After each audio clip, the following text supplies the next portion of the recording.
국민 여러분 안녕하십니까. 공작근TV 그레이트 게임 최수영입니다. 오늘도 저희 방송을 애청하시는 전국의 대한민국 국민 여러분, 또 해외에 계시는 동포 여러분, 감사를 드립니다.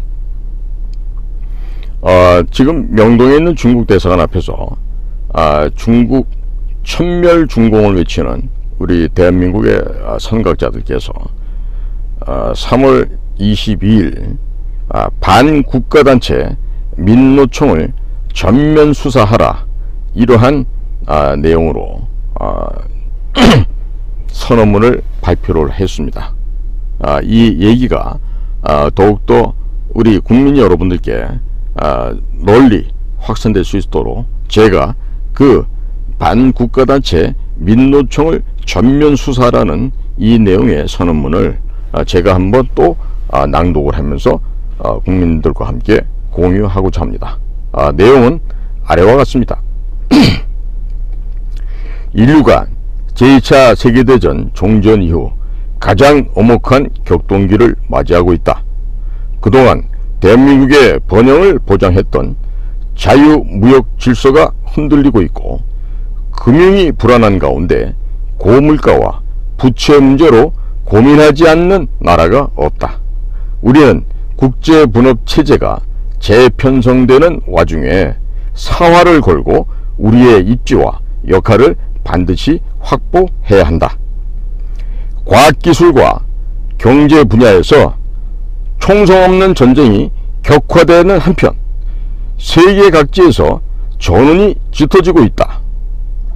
중국 공산당은 중국 공산당 타도, 시진핑 타도를 외치고 일어선 중국인들을 주저앉히고 입을 틀어막고자 대만을 침공하겠다고 하며 수시로 불장난을 벌인다. 대만과 남중국해의 안정은 우리의 번영과 안정을 위해서도 필수적이다. 북은 아사자가 속출하고 있음에도 불구하고 하루가 멀다 하고 각종 미사일을 발사한다. 국제정세가 불안하고 위험할수록 온 국민이 화합하고 단결하여 올바른 방향으로 열심히 뛰어야 한다. 그런데 현실은 어떠한가? 부단히 국민을 분열시키고 오도하는 집단이 날뛰고 있다. 그 핵심은 바로 전국 민주노동조합 총연맹, 소위 민노총이다. 민노총은 집회 때마다 주한미군 철수, 사드 배치 철회, 통진당 이석기 석방을 외친다. 작년 광복절을 앞두고는 집회에서 북의 조선직업 총동맹이 보낸 연대사를 낭독했다. 노동자의 억센 기상과 투지로 미국과 그 추종 세력의 무분별한 전쟁 대결 광란을 저지 파탄시키자는 내용이었다. 무분별한 전쟁 대결 광란의 주인공은 중국 공산당과 그 꼭두각시 북한 괴뢰이다. 민노총은 그동안 사회적 대화를 거부하고 걸핏하면 주먹을 휘두르면서 반미, 반일을 외치고 북을 옹호하였다. 자기들 말을 듣지 않으면 협박은 물론 폭행까지 동원했다.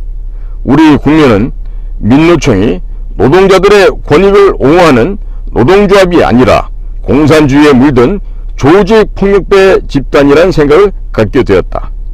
그 생각이 옳았다는 것이 입증되었다. 민노총이 그동안 북의 지령에 따라 움직였다는 여러 증거를 국가정보원과 경찰이 확보한 것이다. 한미일 군사동맹 해체와 주한미군 철수 투쟁, 윤석열 정부 퇴진 시위를 지시하는 지령문들이 발견되었다. 작년 10월 이태원 사고 이후 반정부 시위에 동원된 국민이 죽어간다, 퇴진이 추모다 등의 구호도 지령문에 적혀 있었다. 충격적이되 하지만 예견된 일이었다. 방첩 당국은 민노총 관계자들이 작성한 대북 충성 맹세문도 다수 찾아내었다. 북의 주체사상을 찬양하고 김정은 일가를 떠받드는 내용이라고 한다. 맹세문은 조선노동당 창건일 10월 10일, 김정일 생일 2월 16일 등 북이 중요시하는 국경일을 전후해서 작성되었다. 북은 또 우리 방첩당국의 수사를 공안 탄압으로 몰아서 대중적인 분노를 유발하라는 지침도 아울러 내린 바 있다. 우리는 민노총 조직국장을 포함한 간부들이 북의 공작원과 수차례 동남아에서 접선하면서 지령을 받고 그에 따라 암역하다가 체포되었다는 보도에 주목한다. 또한 민노총 위원장 양경수는 통진당의 수괴 이석기의 측근이다. 지금까지 민노총이 보여온 행태와 조직 구성원들로 볼 때 민노총의 일부 조직원이 간첩이 되어 친북 활동을 한 것이 아니다. 민노총 자체가 국가를 변란할 것을 목적으로 하는 국내외의 결사 또는 집단으로서 지휘 통솔 체계를 갖춘 단체, 즉 국가보안법 제2조의 정의에 따른 반국가단체이다. 민노총은 한미일 삼각협력에 대해서도 극렬하게 반대하면서 국민을 선동하고 있다. 윤석열 대통령은 지난 16일 한일 정상회담을 갖고 일본을 자유, 인권, 법치의 보편적 가치를 공유하고 안보, 경제, 글로벌 어젠다에서 공동의 이익을 추구하는 가장 가까운 이웃이자 협력해야 할 파트너라고 강조하였다. 정확한 인식이다. 이에 대해 민노총은 근거도 없이 국가의 자주적 존엄성과 국민의 자존심을 짓밟은 망국적 한일 정상회담 규탄한다는 제목의 성명서를 발표하였다. 모름지기 내부의 적을 그대로 두고서는 세계사적 격변을 헤쳐나갈 수 없다. 단호하고 과감하게 반국가단체를 척결해야 한다. 지금까지 민노총이 준동하도록 비호한 자들도 아울러 발본색원할 것을 촉구한다. 한미일 정상은 작년 11월 13일 프놈펜 정상회담 공동성명에서 한미일 3국이 자유와 인권의 가치를 공유하는 안보, 경제, 기술 동맹임을 분명히 하였다. 한반도와 동북아시아뿐만 아니라 인도 태평양 지역에서의 포괄적 협력과 적극적 역할을 다짐하였다. 우리는 중국 공산당에게 굴중하고 북에 충성하는 반대한민국 세력에게 엄중하게 경고한다. 한미일 동맹을 훼손하고 윤석열 정부를 전복하려는 모든 시도를 즉각 중단하라. 중국 공산당은 무너지고 북은 해방된다. 대한민국은 미국, 일본과 굳건하게 연대하여 자유와 번영의 길로 나아갈 것이다. 2023년 3월 22일. 자, 국민 여러분, 지금 이 깨어나는 우리 시민 대중들과 또 올바른 사상과 역사관을 보유하고 계시는 우리 올바른 시민들께서 이와 같은 모임들을 이제 점차적으로 확산시켜 나가고 있습니다. 그 모여지는 단체들도 기하급수적으로 현재 증가하고 있습니다. 자, 이런 경우에 있어서 하나의 우리 그 촉발이라는 단어를 생각해 보실까요? 이 촉발, 영어로 하면 프로보케이션이 되는데요.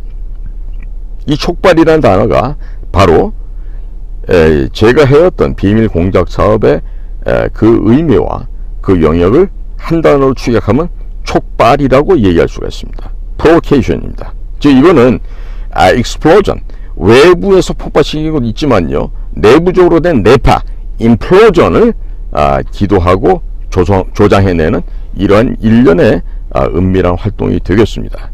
지금 북이 내부적으로 매우 불안합니다. 먹을 게 없고 물건을 구매할 돈이 없고 더더군다나 국민들이 굶어 죽어가고 있는데도 그 50만 톤 밖에 안 되는 저 곡물을 이 세상 어디에서도 사올 수가 없는 것이 현재 북의 현실인 것입니다. 그러는 과정에서도 연간 1조 원이 넘어가는 돈을 써가면서 미사일을 날려보내고 있습니다. 이 대목에서 2017년 부정 불법의 탄핵과 그로 인해서 가짜 선거로 인해서 문재인이가 정권을 찬탈한 바가 있었습니다. 그에 바로 우리가 운영하고 있던 비밀 공작망에서는 북의 고체 연료 생산 공급 지역을 확인을 한 바 있었습니다. 그때 명예롭고 용맹스러운 나의 부하들, 나의 후배들은 그 임무를 완수하기 위해서 그야말로 내부에서 많이도 애를 썼지만 결론은 서훈이의 반대와 그 정권, 즉 문재인 정권에서 서훈이라는 자가 국정원장에 있으면서 그 모든 우리 용맹스러운 전사들의 그 노력과 희생과 헌신을 깡그리째 짓밟아버리고 헌신짝처럼 내팽개쳐버렸죠. 만일 그 당시에 우리 비밀 요원들이 추진하고 있었던 북한 결의가 수집해가는 고체 연료가 중국으로부터 공급이 되는데 그 공급 라인만 없애버렸다 하더라도 지금처럼 미사일 실험을 할 수가 없었을 것입니다. 분명하게 해결 방법이 있었습니다. 그러나 우리의 용맹스러운 전사들은 직급이 깡패라고 서훈이가 원장으로 군림하면서 그 모든 지시사항을 말살해버렸죠. 지금도 덜어는 남아있고 덜어는 퇴직을 했습니다마는 이 이야기가 나면 우리의 용맹스러운 공작관과 우리 비밀 요원들은 하나같이 통탄을 하면서 정말 지금도 심장에 피가 거꾸로 솟아서 미쳐버릴 것 같다는 얘기를 다 하고 있습니다. 자, 이런 세월을 지났습니다. 그러면 지금 어떻게 됩니까? 국가 정상화예요. 국가 정상화. 에? 그러면 대통령이 저렇게 애쓰고 있는데 정보국이 됐든 일반 다른 안보 라인의 외교부, 통일부, 국방부, 안보실이 됐든 어떻게 해야 되겠죠? 밥 먹고서 밥값 해야 되는 거 아닐까요? 근데 지금 밥값을 전혀 못하고 있죠. 그 극명한 사례로 대통령이 이번에 일본에 가가지고 기자회견장에서 하마터면 일본 언론에게 개망신 당할 뻔했잖아요. 에? 이렇게 대통령이 어려운 결단을 내려 신뢰를 회복하는 이런 결정적인 공헌을 세우고 이렇게 좋은 일을 선행을 하셔서 업적을 만들어 나가는 과정에 일본 언론사 단 한마디 질문 때문에 한일 관계가 파탄날 뻔한 아주 위험한 상황이 있었습니다. 그러니까 그런 상황을 전혀 예상 못하고 준비 못한 우리 안보실, 국방부, 외교부, 국정원, 통일부 이 토한 뭐 하는 데냐 이거예요. 에? 정말로 이번에 일본에서 윤 대통령이 거기서 그 마이니치 신문 기자의 그 질문에 휘말렸으면요 우리나라 대한민국 전체가 진짜 개망신 당할 뻔했습니다. 따라서 이 건은요 이 일본 그 초계기에다가 무슨 레이더를 쏜 그 사건이 중요한 게 아니라 그렇게까지 하면서 북을 탈출한 그 자그마한 목선을 강제로 빼뚫은 우리 광개토 대왕함에 잘못이 있는 거예요. 그리고 그 광개토 대왕함의 잘못은요 명령을 하달한 자들이 있어요. 그 동해안 함대기지 사령부 또 거기 사령관도 스타급일 겁니다. 그 배에 승조원들도 다 그 웬만한 영관급들이 있었을 거예요. 그런데 그 군인들이 따를 수밖에 없는 명령체가 있었던 것이죠. 누구의 명령이고 그 명령 하달자는 누구였을까요? 그리고 그 명령 하달자는 평양에 누구로부터 지시를 받고 그런 대역죄를 지었을까요? 그 분명히 말씀드렸는데 형법 제93조 대역죄에 100%가 아니라 100만% 부합되는 죄에 해당합니다. 실질적으로 그런 범행을 저지른 거예요. 그러면 여적죄 형법 93조의 대가는 뭐죠? 사형입니다. 사형. 북한 제재법을 위반한 자들은 국가는 세컨더리 보이콧에서 그 나라 경제가 올스톱되고 망하게 되어 있는 것처럼 여적죄를 저지른 자는요 설령 그게 개인이 했다 하더라도 거기에 대한 죄값은 사형입니다. 거기에 지금 해당되는 자가 쭉 누가 있죠? 문재인, 당시 안보실장 정우용, 당시의 국정원장 서훈, 당시에 이 동해안 함대 사령관, 그것도 예하에 있는 영관급, 위관급 장교들. 우선적으로 대통령은 여기에 해당된 자들을 우선 군인들은 군법회의 소부하십시오. 회부하셔서 군법회의에서 단심으로 거기에 관련된 자들을 일제 뭡니까? 사형시켜야 됩니다. 사형시켜서 이 군령을 세우십시오. 그리고 국가의 기강을 세우십시오. 국가를 정상화시키고 군대를 대통령께서 국가 통수권자로서 제대로 지휘하시고자 한다면 100명 정도 목숨을 빼앗아 버리는 것은 일도 아닙니다. 만약에 우리가 전쟁이 나잖아요. 100명이 아니라 몇 수십만 명이 목숨을 잃어버릴 수 있습니다. 아닙니다. 핵무기가 터지게 되면 몇 백만 명 아니면 몇 천만 명 이상이 다 죽어버릴 수도 있습니다. 그러면 이번 그 일본과 사이에서 2018년도 12월 20일 날 동해상에서 벌어졌던 그 만행, 인권 유린, 우리의 국민이 분명한 북한 호위사령부 소속의 4명의 북한의 군관급들이 도주를 했을 때 그들의 목숨을 처참하게 짓밟고 그들을 다 북으로 돌려보내서 결국 형장의 이슬로 총살당하게 한 그 자들이 누굽니까? 바로 문재인과 정의용과 서훈과 그리고 해군 사령관들입니다. 이들을 전부 다 여적죄로 법정에 세워서 처단을 해야 되죠. 이 지금 이번 기회에 이런 처단을 못하면요, 사실 뭐 50억 클럽 저런 것들은요 껌값이에요 사실. 예? 국가를 반역하고 적들을 이롭게 한 이자들부터 먼저 단두대 세워서 될까요? 글쎄요, 단두대 세운 그 시체를 한번 광화문에 갖다 내다 걸든가 아니면 그 총사령을 시켜서라도 그 죄인들이 적과 내통하고 적을 이롭게 한 자들이 어떻게 형장에 총살을 나고 이슬로 사라지는지 국민 앞에 산교육을 시켜야 할 것입니다. 대통령님은 지금 우리 공작관 TV에서 말하는 거 제 개인이 한다고 생각하지 마십시오. 저의 뒤에는 수많은 미국 친구들이 뒤에서 백업을 해주고 있고, 또 우리 그 퇴역하신 우리 전설에 살아있는 전설들이 제 뒤에서 지금 저를 밀고 응원해주고 계십니다. 쉽게 생각하지 마십시오. 그리고 현재 국정원 갖고는 일을 할 수가 없습니다. 그냥 눈 딱 감고 폐지시키고 없애버리십시오. 그리고 새로 만들으십시오. 새로 만든다 그러면 저와 우리 살아있는 전설들이 적극적으로 달려들어서 그 과업을 감행할 수 있게끔 도와드리겠습니다. 약속드립니다. 오늘도 저희 공작관 TV 그레이트 게임을 경청해 주신 국민 여러분, 또 해외에 계신 동포 여러분, 감사를 드립니다. 고맙습니다. 이호근 방송.